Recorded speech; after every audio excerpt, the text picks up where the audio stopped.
News Talk 610 AM and 102.1 FM. KVNU. 4:05 now. I'm Will Feelright in for Bill Walter with your KVNU News Update. It's brought to you by Stevens Forest Products. Well, students from Region 11 are traveling all over Utah this week to participate in playoff games. And even though some of these students have to travel long distances and miss time in their classrooms, they don't have to miss out on instruction. The Cache County School District, in association with the Logan City School District, has equipped 10 activity buses with Wi-Fi so that students can continue to complete coursework while their teams travel long distances. Cache County School District Public Information Officer Tim Smith says earlier this spring the buses were equipped with the internet connectivity, originally simply because of the pandemic. Several districts, when COVID hit in the spring of last year, actually took buses and parked them in neighborhoods to provide Wi-Fi access to their students, maybe in communities that didn't have Wi-Fi. Smith says the combined districts are content with the 10 buses that are currently equipped, but will be watching to see if more may be necessary. And the U.S. Department of Treasury has released spending amounts and guidelines for the $350 in pandemic relief funding, roughly $2.5 billion of which will be flowing into Utah. I'll have that story on the way next. As we check that weather forecast, it's calling for sunny skies, temperatures staying right around the high 50s today. We haven't quite hit 60 yet. As we work our way into the evening tonight, temperatures dropping into the mid-30s, and then tomorrow, even warmer weather as we'll be in the low 70s, with sunny skies expected to continue. A few clouds maybe by Friday, but still temperatures Friday expected to be in the low 80s, and mostly sunny skies with a few clouds for the weekend. Well, the U.S. Department of the Treasury has released spending amounts and guidelines for the $350 billion in pandemic relief funding, roughly $2.5 billion of which will be coming to the state of Utah. According to KUTV, a special session has been planned for next Wednesday where state lawmakers will decide how to spend some of that money. The state is set to receive roughly $1.4 billion in two payouts, while counties and some cities are slated to get about $1.15 billion. Sophia DeCaro, who is the executive director of the Utah Governor's Office of Planning and Budget, said that they definitely want to make sure that they are being fiscally prudent. They know that this is one-time money, so they will be allocating it to one-time projects and not creating any structural issues for the future. Meanwhile, Idaho is also set to receive around $1.4 billion and is or $1.1 billion. And meanwhile, cities and counties in the state are expected to receive money as well. More on these and other stories, you'll find them at CacheValleyDaily.com. I'm Will Feelright for KVNU News. Do you have a son or daughter who's in high school, or maybe they're attending a university, college, or trade school? What if they decided to start a business right here in Cache Valley? Wouldn't that be cool? Would you shop at their business or use their services? You'd probably tell everyone you know to shop there. Hey, you might even wear a sandwich board or tattoo their business logo on your forehead. Did you know when you and your family shop at locally owned businesses, every dollar you spend returns an average of 300% more money to our community, compared to just 13.6% for big chains, or next to zero if you shop those companies online. Shopping locally creates jobs for you, your neighbor, your family, and it creates tax revenue for our community, parks, police, roads. But don't wait for your son or daughter to start a business. Support local business today. And when your son or daughter opens their business, we'll support them too. See how you can help at CacheValleyMediaGroup.com. Pristine wilderness can still be found in the West, where creeks run freely and historic apple trees still bear fruit. Maple Creek Ranch features breathtaking canyon views and opportunities for real estate development. 2.5-acre lots are now available with adjacent wilderness areas that provide endless riding and recreational possibilities. So find your piece of paradise just 35 minutes from Logan at Maple Creek Ranch. Schedule your appointment online at maplecreekranch.net. People tell us CBD7 has changed their lives and the lives of their pets. Pets also have pain, anxiety, arthritis, old age, and other health issues. Love your furry family members? Don't waste money or settle for ineffective oil-based CBDs that taste terrible. CBD7 has the only clinically proven full-spectrum water-soluble formula with award-winning taste. Want CBD that works? CBD7 supports the best health for all your family members, including pets. Come in, learn about CBD, and try healthy, natural, safe CBD7 for free. KVNU's For the People with Jason Williams and Bill Walter. And it is Utah known as the fraud capital of the world. Not because we have more people committing fraud, but because we have so many people falling for it. Going beneath the headlines and connecting you to the newsmakers. The radio is a great way to get the word out to a lot of people in an emergency. So we thank you for your help and being a partner with us. For the People on News Talk KVNU, 610 AM, 102.1 FM, online at 610kvnu.com and on the KVNU mobile app.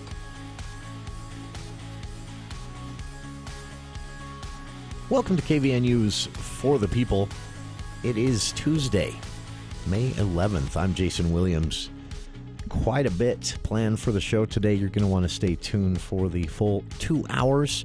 Utah has received a original 45-star flag. The first 45-star flag to ever fly at the U.S. Capitol is now here at the Utah Capitol. How and why? Coming up later on in the show. Senator Chris Wilson joins us to talk about next week's legislative session, where lawmakers will have to decide what to do with $1.5 billion in federal aid, in addition to $1.1 billion going to local cities and counties.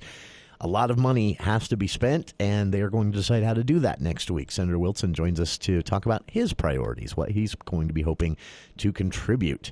Joining us right now, though, for a very special listener-suggested segment to open the show today.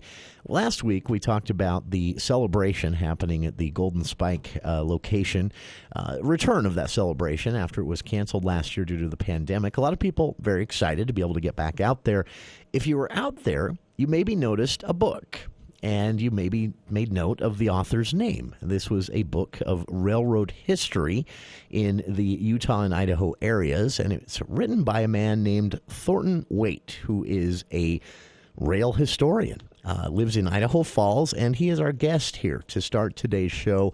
A listener emailed after we discussed the celebration last week and said, we should really talk more about this. I had no idea the role rail used to play, the role rail could play again, and how connected we were heading north from Cache Valley to commerce in Idaho because of rail. And so we reached out to historian Thorton Waite, our guest now. And Thornton, appreciate taking some time for KVNU today.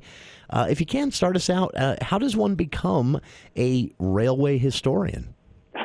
Oh, I guess you're just get interested in it. There's a lot of history out there. I mean, you're talking over 150 years of history, a lot of books to read. You can go out and look where the tracks are, where the tracks used to be, like at Promontory, the Golden Spike National Historic Site, and just get, explore and kind of have questions and look at what they did 100 years ago when they didn't. It was just amazing, the technology they had at the time, how they built those bridges, built the rail lines, just using horsepower and men. They were the leaders in technology at the time. Well, actually, 150 years ago. Sure. And it's fascinating what they achieved, as you said, with the resources they had, which seem very archaic to our resources today to build something like this. But it really, I've heard, rail lines in the Intermountain West, in southeastern Idaho, all the way over to Boise and on into the western states or the West Coast states. I've heard it described before as an intricate. Well, actually, someone once told me this was the most accidentally well-planned commerce network in the world. Is that a fair characterization? I never thought of it that way, but it really is. I mean, the railroads were built through Utah and Idaho to get to the West Coast, and then the railroads actually said, well, this is good farmland. I mean, if it was irrigated, so they built the branch lines, in southern Idaho, irrigation came, and the railroads developed all those communities that you see now. And they also developed travel to Yellowstone National Park. They promoted the park because they wanted the passenger business, and they built the line up to West Yellowstone specifically for the tourist trade. And you had every summer they would run dozens of passenger trains every summer up to the park and promote it for the business. So they, as you said, they developed the country, this part of the country, although it was kind of, as you said, accidental. Sure. That was, bit by bit, and then eventually you have this interconnected network. Thornton, many people here in Cache Valley forget that there once was a time when our main connection to Pocatello and then on to Idaho Falls and the rest of the West was north of Cache Valley, not south to Salt Lake, and it went straight into Pocatello, right? Yes, it did. The first railroad out of Logan was a narrow gauge line built in 1871, or out of Brigham City, to Logan in 1871. It was narrow gauge, not very well built because no one had a lot of money.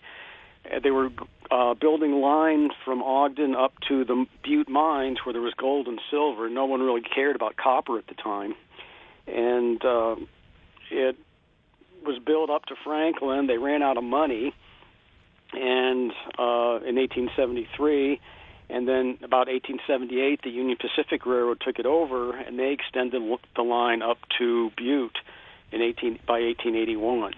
And then this is the line that went through Logan and Franklin, up through Pocatello, through the Indian Reservation, up to the mines there. And then they widened the line in 1887, and then in 1890 they bypassed Logan on a shorter route through Cache Junction into the north.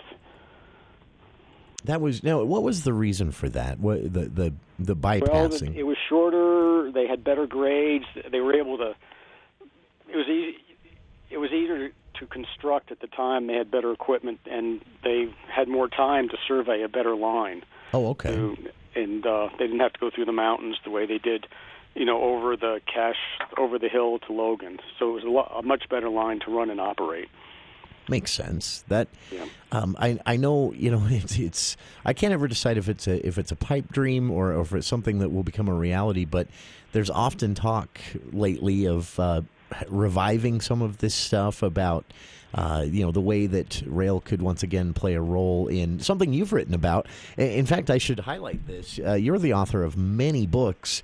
One that caught my eye, though, and it is actually, you can purchase this many different places. I'm looking at it here on Amazon. Yellowstone by Train, a history of rail travel to America's first national park. That just got me thinking, if I could step out of my door, walk a few blocks maybe here in Cache Valley, get on a bus to the transit station, and eventually end up on a train that's going to take me to Yellowstone, sign me up. Well, it sounds good, and the railroads did that. From early 1900s through the end of World War II. And then after the war, they brought in new equipment, better trains. They brought in the diesels. But the family preferred the convenience of the automobile. So they could get in the car in Salt Lake, go to West Yellowstone, drive through the park. They didn't have to get on the stage. It was just more convenient. So people didn't do that. They have had special excursion trains to the park over the years. And where you could ride luxury trains up to the park, but they were fairly pricey, and they weren't very, very successful, actually. So it never really caught on, huh? No, it didn't. No, that's too bad. I could see myself really enjoying that. Yeah, I know. Exactly. This is so. As a rail historian, do you find yourself hoping for or anticipating a rail revival? I know we've seen it a bit, right? It seems to have been rediscovered as a useful commerce tool. Everyone was talking about all these other things for decades, and now it seems everyone's realized, what, trains are just cheaper. Yeah, well, there is a revival in trains. I mean, you have the commuter rail down out of Salt Lake, but the real focus of the railroads is freight, and they transport a lot of the freight. All those containers that you see on the freight trains today are from China over somewhere else overseas. Sure. And they unload them at Los Angeles, Seattle, or somewhere, and they transport them on the train, and then they put them on a truck in Chicago or wherever they're delivered. That's where the real business is, really.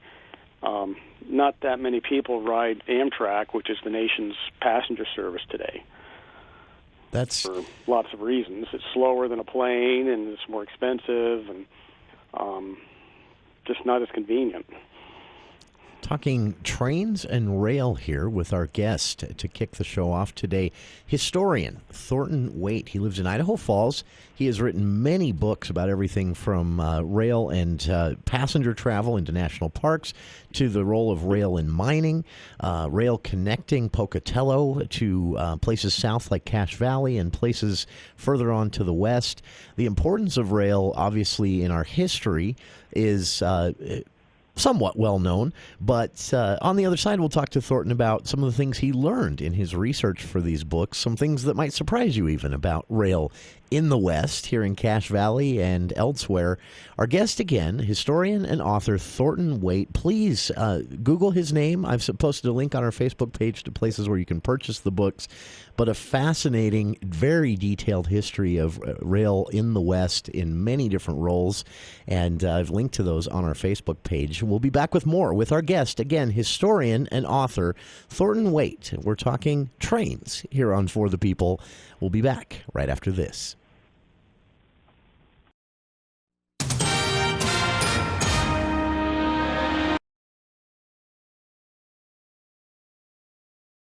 Better weather, longer days, and the urge to get outside. Spring has sprung. Hi, I'm Jay Broadbent with Alpine Home Medical, and we'd love to help you scoot into spring and enjoy $200 off our high-quality scooters. Bringing wellness home is our motto, so also enjoy $200 off our best-selling lift chairs. For locations and information, visit us at alpinehomemedical.com. Alpine Home Medical, we bring wellness home. Visit alpinehomemedical.com. Do you have a son or daughter who's in high school, or maybe they're attending a university, college, or trade school? What if they decided to start a business right here in Cache Valley? Wouldn't that be cool? Would you shop at their business or use their services? You'd probably tell everyone you know to shop there. Hey, you might even wear a sandwich board or tattoo their business logo on your forehead. Did you know when you and your family shop at locally owned businesses, every dollar you spend returns an average of 300% more money to our community, compared to just 13.6% for big chains, or next to zero if you shop those companies online. Shopping locally creates jobs for you, your neighbor, your family, and it creates tax revenue for our community, parks, police, roads. But don't wait for your son or daughter to start a business. Support local business today. And when your son or daughter opens their business, we'll support them too. See how you can help at CacheValleyMediaGroup.com. Bring back what you've been missing. Bring back Cache Valley Hearing and Audiology. Cache Valley Hearing and Audiology is Cache Valley's most trusted name in hearing aid technology. Schedule a free consultation with Dr. Paul Danes by calling 753-HEAR or visit CacheHearing.com. Bring back what you've been missing. Bring back Cache Valley Hearing and Audiology.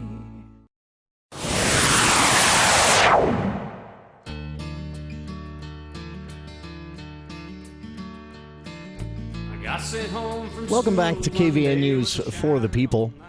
I'm Jason Williams, joined by a very special guest, Thornton Waite. He is an author and historian of rail in the West. He has written books on everything from the Golden Spike, of course, one of his books on display there at the Golden Spike Museum at this time, Railroad at Pocatello, which you can buy online, Yellowstone by Train, a history of rail travel, and also histories of rail in mining, which played a huge part in commerce in the West at a time, still does in many parts of Utah, Idaho, even over into Colorado and Nevada.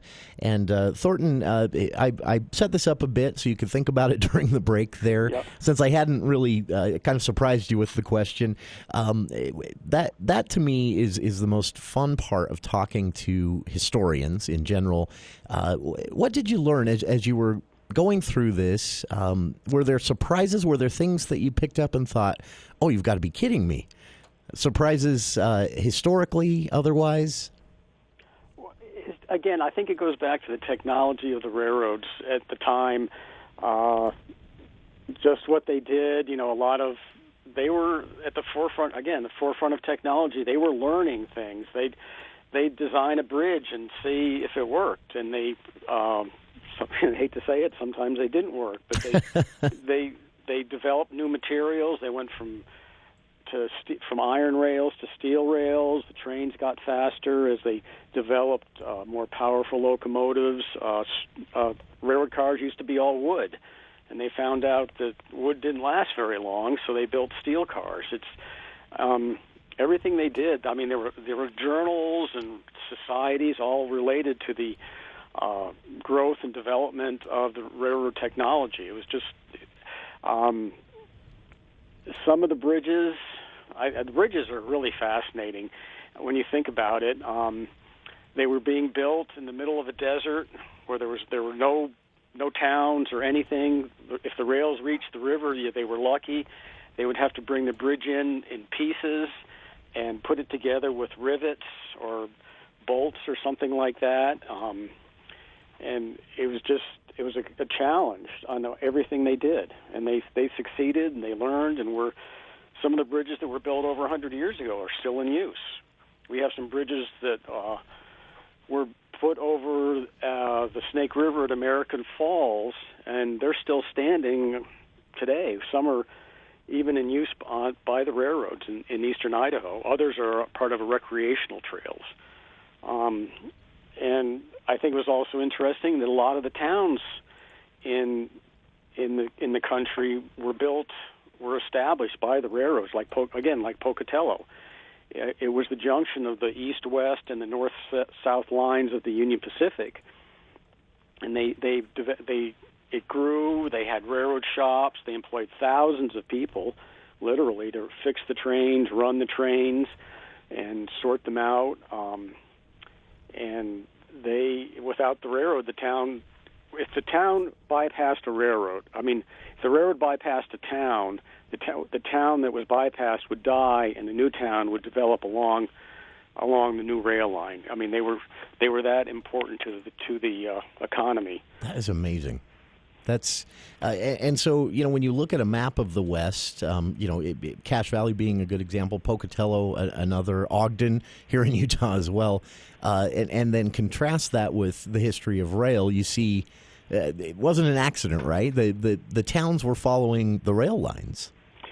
Yes, because there was nothing out here when the railroad was built, and the railroad would survey a line. They'd kind of figure out where they were going to have a town. They wanted the farmers to be, hopefully within 15 or 20 miles of a station, and they would find a place that had water, that was flat, or a good place to build that wasn't a river bottom or something, and they would establish that town, and they would sell the land if they had it, and put in shops, a railroad station, whatever they needed.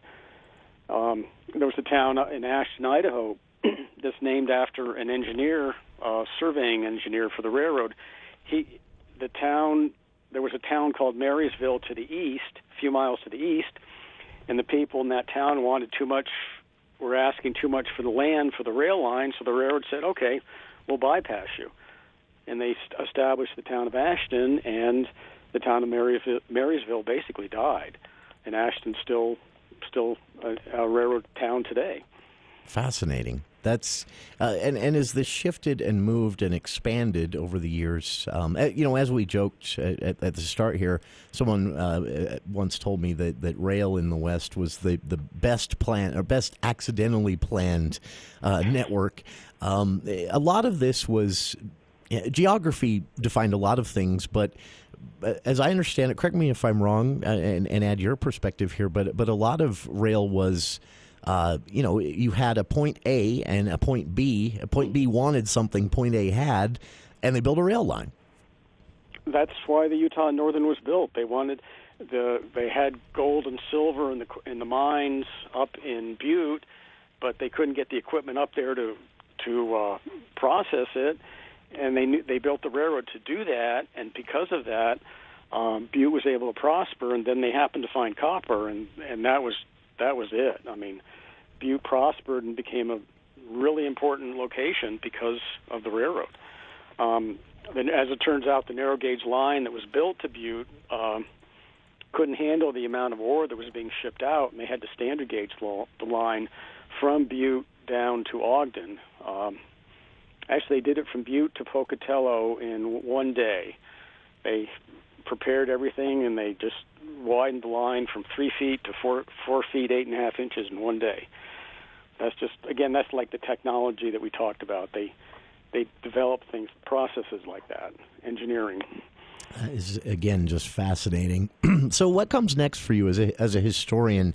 You're still writing, as I understand it, still researching. I don't want to spoil anything if you've got surprises in store, but what comes next? Well, for me, I'm working on a book on the line that went to Victor, Idaho, through the Teton Valley in eastern Idaho. That's coming out soon. And oh, wow.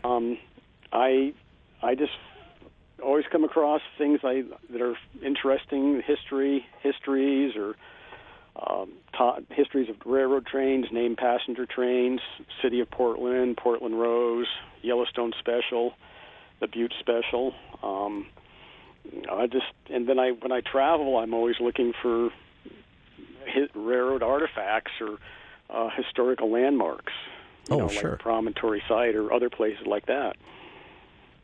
This is, honestly, just an opportunity to check in with for what for many people is a forgotten history. And Thornton, it's great that people are like you are out there, people who have taken an interest in this and written some of it down in, a whole collection of. How many books have you written so far? Oh, probably about a dozen. I was going to say, I'm seeing at least 9 here, and I'm not done scrolling. Yeah. This is last question I have for you here, because it's such a fascinating thing for you to focus on for the subject of an entire book. But you wrote about, and this is such a big part of life here in the West anyway, especially, I know southeastern Idaho, they have a huge Eastern Idaho State Fair every year. We have a pretty big county fair here in Cache Valley every year.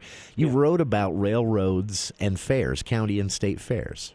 Well, I'm talking, my book was covered more about the World's Fairs. Oh, wow, the big one. The big ones, yeah. Oh, wow. And just, they always had, the railroads always had exhibits. Typically you had a little rail line to take people around the fairgrounds or a monorail, and the railroads would try to, basically it was one big advertisement at the World's Fairs. And then plus the railroads liked that because in 100 years ago, the only way you could get to the fair was ride a train, so they would run special trains. Sure. And they would make money doing that, special excursions. That is honestly just fascinating. It's a pleasure to be able to talk to you about this, and I really appreciate taking the time for KVNU to do so today. Listeners, I highly recommend checking it out. I've linked to his both Google Books, Amazon Books, all of that on our Facebook page, but a list of every book he's written. You can purchase them and check in with this history from trains in Yellowstone to trains in mining here in the West, the role of Union Pacific in Montana as that state expanded, but also writing about Idaho, Utah, and more. Our guest has been historian Thornton Waite. And Thornton, really appreciate taking some time for KVNU today. This has been fascinating. Well, thank you for having me. It was a pleasure to talk about it. It really was. It was great to have you here on the show. We'll check in again soon and talk more trains. How about that? Sounds good. Thanks again. Good to talk to you. Bye. Good to talk with you. One more time for listeners, Thornton's books all available many different places, even local bookstores where you can pick them up. If you'd like more information, I've linked to the book page for historian and author Thornton Waite on our Facebook page, and or simply just search his name, Thornton spelled Thornton, and Waite spelled Waite. That name will bring you so many great articles, book links, and more. If you're interested in trains, rail, and the history of the West, Thornton Waite is a name you need to know. Thanks again to Thornton for taking so much time for us today. Thanks for our listeners for tuning in, and stay tuned. More of For the People right after these headlines with KVNU's Will Feel Right.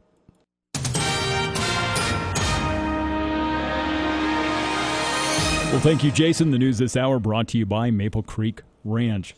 Well, one of the first community events of the year is returning this week to Richmond City.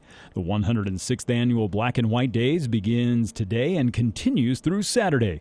Richmond City Mayor Jeff Young was a guest on KVNU's For the People show yesterday afternoon and said that they have been working with the Bear River Health Department to safely bring back a series of events that originally began in 1912. There's a lot that goes into it, a lot of people that are involved in the background. But just like most of our communities, most importantly, it's just trying to keep things and traditions going that help us remember, where we came from and who we are, and trying to keep the past, present, and with the future in mind. Black and White Days begins with the Western Heritage Holstein Cattle Show being held today through Friday. Saturday's events will start out with the Cowabunga race, booths, rides, family activities, and then concluding with the parade at 5 p.m., and then the draft horse pull. Well, a 21-year-old North Logan man has admitted to sexually assaulting several teenage girls and a boy while providing them alcohol. Peyton H. Hendershot has been in the Cache County Jail since being arrested in February. Hendershot participated in the virtual hearing in 1st District Court yesterday afternoon, appearing by web conference from jail. He accepted a plea deal, pleading guilty to 2 counts of forcible sodomy, amended to second-degree felonies, and furnishing alcohol to a minor, amended to a Class B misdemeanor. As part of the plea deal, prosecutors agreed to drop 3 remaining charges against the defendant. Hendershot was originally arrested in February after one of the juvenile victims reported being sexually assaulted by Hendershot last summer. As Cache County Sheriff's deputies began to investigate, they uncovered 5 additional teenage juveniles that also reported being victimized by Hendershot. Judge Brandon Maynard, during yesterday's hearing, ordered Hendershot to remain in jail and be sentenced June 21st. Hendershot spoke only briefly during yesterday's hearing, waiving his rights to a fair trial and pleading guilty to the charges. He could face up to 15 years in prison when sentenced. Well, that weather forecast calling for mostly sunny skies through the rest of the afternoon and into tonight, as overnight temperatures will drop into the mid-30s overnight. Tomorrow, even warmer weather coming, as we'll be in the low 70s, then high 70s for Thursday, 80s returning for Friday, before we'll see some increasing clouds for the weekend. I'm Will Feelwright for KVNU News. Did you just build a home or remodel your current home? Well, if so, John at the Duct Hunter says you should have your heating ducts cleaned as soon as possible and change out to a high-quality furnace filter. The dust from construction, sawdust, drywall, and more is sitting in your ductwork. Your furnace filter's probably clogged. You'd be surprised what John has found in air ducts, toys, construction debris, and rodents. Let the Duct Hunter clean the ducts today. Call for a free consultation. The Duct Hunter, 770-4813. We are the Duct Hunter. Breathe better, save money, protect your home. We are the Duct Hunter. This is Monique Benson bringing you the Daily Financial Market Report for May 11th on behalf of financial advisor Daryl Arnell and Edward Jones. Equity markets closed sharply lower today, with the Dow Jones underperforming the S&P 500 and the NASDAQ.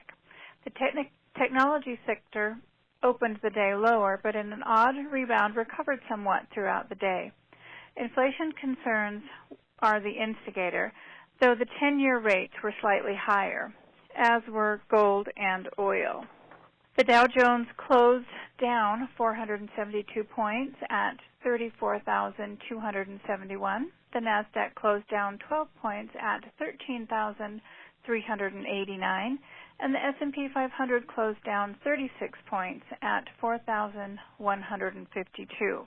The price of crude oil was up 43 cents to $65.35, and the spot price of gold was up 0.5 cents to $1,838.10.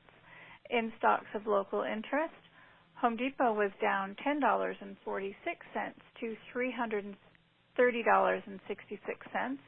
Lowe's was down $5.97 to $205.34. Nucor was up 68 cents to $101.98. PepsiCo was down $1.07 to $145.65. R.R. Donnelley and Sons was up 2 cents to $4.38. Thermo Fisher was up 53 cents to $4.64 even. And Northrop Grumman was down $5.50 to $368.30.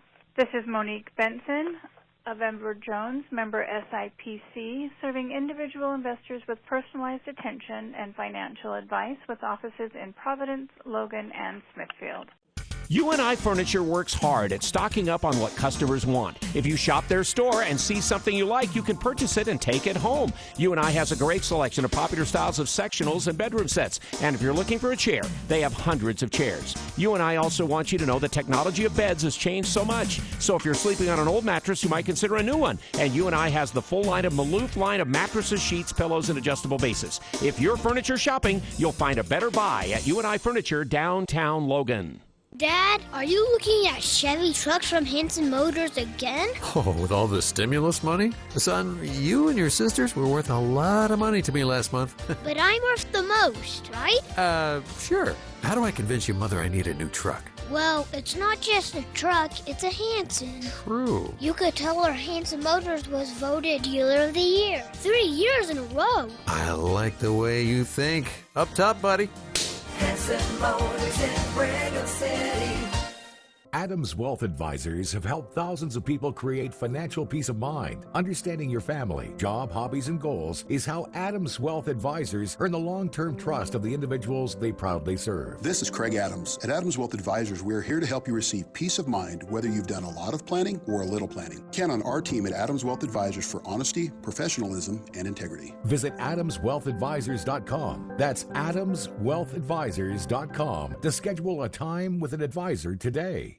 Spring is the season to get outside and do a project or two. A good place to get started is Stevens Forest Products. Pick up bark, mulch, or compost by the bag for $1 or $2 less at Stevens, or buy it in bulk and save even more. Stevens is also your best source for flagstone, perfect for patios and walkways. Choose from 7 colored choices. Pick up a few pieces or take home a pallet. Delivery options are available. Stevens is also home to over 5,000 in-stock railroad ties with prices beginning at $13.99. Stevens Forest Products, between Smithfield and Logan at 3277 North Main. The bugs love the good weather. I'm guessing you have a bunch of those creepy crawlers waiting patiently to come into your cozy home.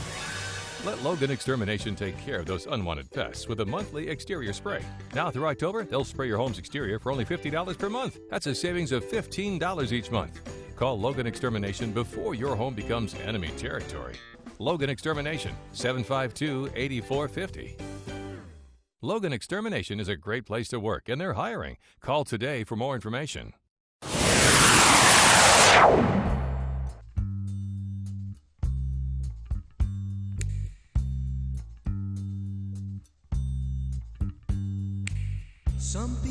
Welcome back to KVNU's For the People. Thanks again to Thornton Waite. You might not have heard that name. I'll be honest with you, I hadn't until today. Again, that was a listener-suggested segment. A listener had gone down, after we discussed it on the show last week, a listener had gone down to the Golden Spike celebration, which returned happily to the calendar lineup here this spring after having to hold off last spring due to the pandemic. And the listener was there, noticed a book that was sitting there, a history book about rail in the West, specifically Utah and Idaho, and how the Golden Spike location played into that. And they sent along a photo and said this would be fascinating to hear more about how this man became a historian, the history of rail in Cache Valley, Pocatello, southern Idaho, and northern Utah, very connected for commerce reasons at a time via rail only. Well, I mean, there were horse rides, but they were long ones. And listener said, I'd like to hear more about this. So we reached out to the author, and he was gracious enough to give us a half hour of his time today. Thornton, again, spelled Thornton. Last name Waite, spelled Waite, lives in Idaho Falls and is a historian of rail. Something, as he told us there, he picked up originally as a hobby, and then it just kept growing. And I mean, we've all had hobbies like that, right? It just keeps growing and growing and growing. He's up to his 12th book. And again, he's written on everything from as we discussed right there at the end, the history of rail and world fairs, the history of rail and mining in Utah and throughout the West, the history of rail when it comes to keeping people connected, and even for a time an experiment with traveling by rail into national parks. As Thornton told us, that didn't really catch on, although I'm still kind of stuck on that. I feel like if that was an option for me to, think about it, you could step out of your door with your bags, ride a CVTD bus to the transit station, get on some kind of a shuttle to the train station there, and then get on a train to Yellowstone. You could go to Yellowstone and back, maybe even into West Yellowstone for a night, and never have to start your car. That could be fun. But maybe that's just because I've never done it, and maybe that's why it didn't work. All right. Coming up in hour 2, we'll be speaking with State Senator Chris Wilson. He joins us to talk about something the legislature will be embarking on next week. A special session begins next Wednesday, and the basic purpose of this, now there will be a lot of other business, but the basic purpose of this session is to divvy up what is about $2.6 billion in federal aid. In fact, with what's left over from federal aid that came a few months ago, you had aid that came during the Trump administration. You had more aid that came during the Biden administration just a few months later. And total, with what Utah has left from the first round and coming here in the second round, in fact, about 670, as I understand it, million the check's already been written and cashed by Utah. The rest will come at some point throughout the year. It's about $2.8 billion total that still has to be divided up somehow. And so this is going to be interesting, to say the least. This legislative session will kick off, and every lawmaker, and I don't say this as a negative, I mean, I guess it is in a way, but it's also by design set up this way. Every lawmaker is going to be jockeying for their districts, for their region. And that's good. One of the challenges for Cache Valley's lawmakers, and that will include our House representatives and senators.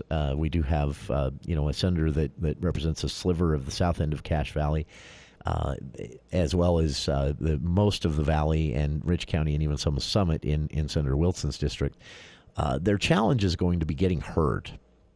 Especially the Senate leadership and House leadership have signaled that they want this to be approached. They use vague terms. They're saying things like, we want this to be looked at long term. We don't want to just spend all this money now and then have, things that we wish we had spent it on, 5 years from now. They want to invest it if possible. It has to be spent. But by investing, what they mean is infrastructure for the most part. They want to put this money towards putting people to work building things. This is not a new concept. This is something that has been around as an economic stimulus tool since, forever, but probably the most notable historical representation of it is after the Great Depression and FDR, putting people to work by basically paying them to do stuff, things that needed doing anyway. That's what the state's going to do. They won't use that language. They won't make comparisons to FDR. But what they will say is that, they want to think long term. So this is really good news on a lot of fronts. When it comes to housing, of course, housing and construction are inseparable.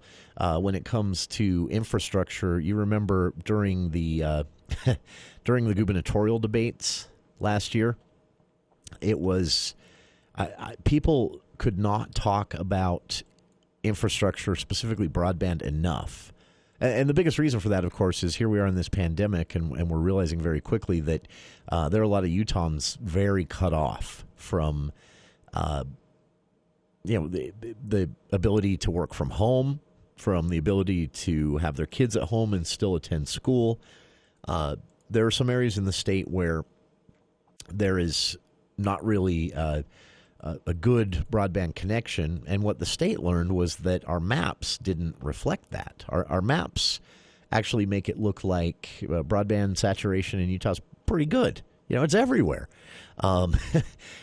Several people for years have been saying stop letting the providers self-report the maps because this is not the case. There are big gaps. And then we found that was true. And so there's an infrastructure opportunity there.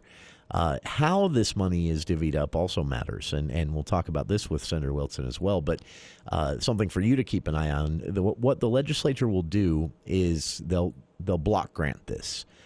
So another way to put that, they're going to put this in a giant slush fund with parameters. They like to complain about strings being attached to money when it's money being sent to them, but they love to attach strings to money when it's money they're sending on down to local governments and others. And so they will attach strings. There will be some rules for how the money can be spent and how it can be applied for. And then this giant sort of granting and loaning palooza is going to take place. And I'm not criticizing this. I'm not saying it's a good thing or a bad thing. It was debated at the federal level that way already. All of our federal representatives here in Utah voted against this aid package. So all of this money coming to Utah, they opposed the federal government spending in the first place. That's put legislative leadership in a bit of a sticky situation, at least as far as the pre-special session next week interviews, because leadership trying to walk a tight line there between saying we agree with the federal delegation this money shouldn't have been spent, and we can't wait to spend it. But I think the best way it's been put was by Republican Speaker of the House, Brad Wilson, who said, look, the money's been spent. Utah refusing it is not going to unspend any of this money, and so Utah's going to fight for its fair share. Utah's going to make sure that they are included in all of this because it's going to go somewhere. So Utah could refuse it. It will just go to another state, basically, is the argument being made there. It's going to be interesting. And the scary part of this is there are a lot of needs here in Cache Valley. There are a lot of needs in Rich County. There are a lot of needs in Box Elder County. And yet the most represented counties in the state are Davis, Salt Lake, and Utah counties when it comes to who has the ears for the most part. So Cache Valley lawmakers have got a challenge ahead of them to fight to make sure that voices from Cache Valley are heard, that there are people up there on the Hill next week saying, no, all this money shouldn't go to Salt Lake County or Utah County, that there are needs in these other areas, housing needs. There are growing homeless issues along the northern part of the Wasatch Front that are ignored because everyone's paying attention to homeless issues in Salt Lake, which is understandable. But those needs change. Things evolve and change, and so our lawmakers will be there. One thing I want to point out, too, is that Senator Wilson has an opportunity like no other in that he serves on the IGG committee. That committee is going to be, this is basically the infrastructure committee for the state legislature. And I wouldn't be surprised if when appointed to that committee, he was like, really? Because it's usually a pretty sleeper of a committee. It's not super, super exciting. But surprise, here we are. It is about to be the most exciting committee of all of the committees in the state legislature. And that is going to start after they vote on whatever bill finally passes next week. It will be a single bill similar to a budgeting bill, and it's going to basically divide up, not all at once. They'll probably spread this out over a year or two, maybe even more. But it's going to divide up close to $2.8 billion total, including money the state's still sitting on from the first aid package from the Trump administration and this new money coming in the second aid package from the Biden administration. $2.8 million. Now, $1.1 million of that is earmarked already for local governments, meaning the state legislature doesn't get to decide how that's spent. they facilitate the money going on down to those local governments, but local governments then get to decide where that money goes once the state breaks it all up. So this is going to be a big infusion in, you're going to see a lot of construction. You're going to see a lot of one-time road projects. You're going to see a lot of one-time spending in health and social services, and that's going to take some of the load off in other areas. And this sets up a really interesting legislative session in 2022, because think about this. A lot of these investments will be taken care of by this federal aid. That gives the state more flexibility. Revenue never dipped as low here in Utah as it did in other states during the pandemic. That gives the state some flexibility. And then by the time the 2022 session starts, end of January, we should be back to pretty much normal outside of, having moved on from the pandemic finally, as long as those vaccination rates stay as high as they have been. So headed into 2022, the legislature is they have to be thinking, this is great, to say the least. So there's just a little preview from me of what to expect. I also want to throw this out. Follow along. This is going to be a hybrid session again, meaning that some lawmakers will be there in person, some will be there virtually. The Capitol is open to the public, but it's very limited. Seating has been restricted in the galleries and things like that. Meetings that would normally take place very easily or very difficult must be scheduled in advance and are even discouraged. They're asking people to do most of their work, if they can, virtually, including lawmakers. So this is going to be a weird one again, but you'll be able to follow along the entire thing, start to finish. And I would start over the weekend if you're curious, because some of the work is already being posted online that they'll be discussing Wednesday when they start. That is all at le.utah.gov. We'll get the perspective on all this from someone who's going to be right there in the trenches next week. Again, Senator Chris Wilson joining us during hour 2 of today's show. Stay tuned for more of For the People right after this. As spring arrives, you may notice that your concrete has settled or shifted. Polylift Concrete Raising and Piering provides the best concrete fixing solutions in the market, and they'll get to the bottom of the issue guaranteed. Their deep foam injection solution is more affordable and takes effect more quickly than competing methods, as it stabilizes your concrete to ensure it doesn't resettle. Visit poly-lift.com to receive your free estimate. That's poly-lift.com. Polylift is locally owned and operated. Meet me downtown. Meet me in downtown Logan. This is Bruce Rigby of Cache Valley Bank. We are excited to support the Center Street Market in downtown Logan. Throughout the summer, every Wednesday starting at 8 a.m. will be a showcase of many of the wonderful businesses we have in Cache Valley, and a great opportunity to shop local and support the great businesses we have here. Thank you for joining us. Cache Valley Bank, member FDIC. Meet me downtown. Meet me in downtown Logan. You've been diagnosed with type 2 diabetes. You have to carefully monitor your health for the rest of your life. And you have an increased risk of developing cardiovascular disease. Cut, take 2, action. You've been diagnosed with a new purpose: to fight for the amazing life you made for yourself. To look that risk of heart disease square in the face and say, no, not me. You've been given a new opportunity to live. Get started at NoDiabetesByHeart.org. Dad, I picked up your pills, made your lunch, and your laundry is done. When you care for a loved one, you take care of everything. But are you taking care of yourself? Find free care guides at aarp.org/caregiving. Brought to you by AARP and the Ad Council.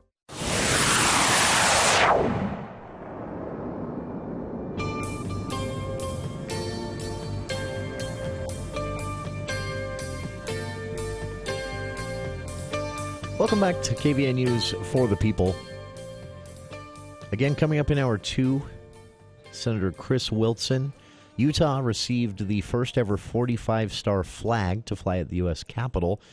This showed up here in Utah this week and was presented to the public today in a ceremony and a speech from Lieutenant Governor Deidre Henderson. She was here in Utah holding the fort down while Governor Cox was in D.C. We'll have his comments with his time with President Biden alongside, I think, 19 other governors today, talking about the pandemic and vaccine distribution and more.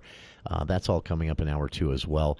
I just wanted to make a quick note of this. This is from a list of cities in 2021's municipal elections that will be using ranked choice voting.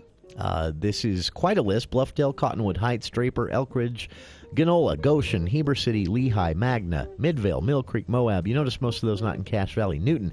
Here's one from Cache Valley. 2, in fact. Nibley and River Heights are going to be experimenting here in Cache Valley with ranked choice voting. What is that? It's simple. Instead of a winner-take-all approach, you rank the candidates from most favorite to least favorite, and as votes are tallied, candidates are eliminated. The argument for this is that it allows for a more engaging experience for the voter, thus more voters involved in the process. That's held up in places where it's been used. We'll see if it holds up here in Utah, though. Ranked choice voting about to get its first big, almost statewide pilot run in the municipal races this year, including right here in Cache Valley with River Heights and Nibley giving it a shot. Hour 2 of today's show with Senator Chris Wilson, the first 45